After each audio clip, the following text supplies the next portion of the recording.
It is hard to believe that New York City was once a small Dutch settlement. An old document shows that Dutch settlers did, in fact, pay for this land. The document can be seen at the city's South Street Seaport Museum. Martin Berendse is head of the Netherlands National Archives. He says the letter tells about a ship arriving in Amsterdam. The ship's operator said, "The settlement is going well, and we bought the island of Manhattan for 60 guilders." The letter is on loan for New York's 400th anniversary. Berendse says the letter tells about the settlement which became New York.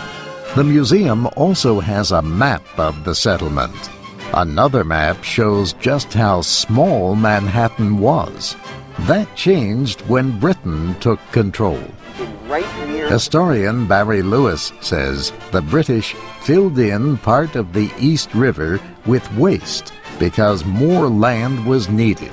We had only about 100,000 people at the beginning of the 19th century.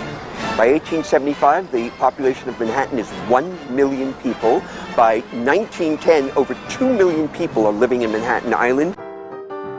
The Brooklyn Bridge was built in 1883, so people could move to Long Island, where land was less costly.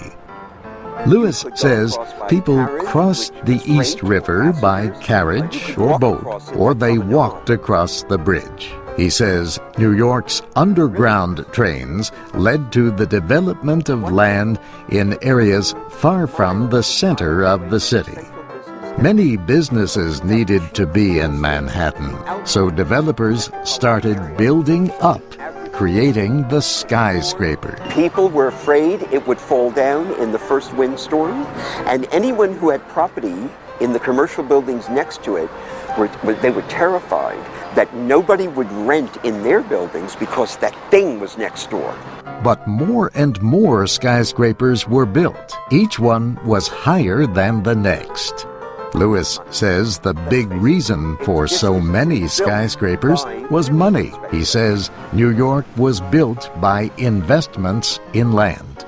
That is not why everything was built. Some structures have improved the look of the city. Two examples are the Washington Square Arch and the Guggenheim Museum. But money is still important on the island that began as a trading center 4 centuries ago. The area the Dutch settled is now Wall Street, the world's financial capital.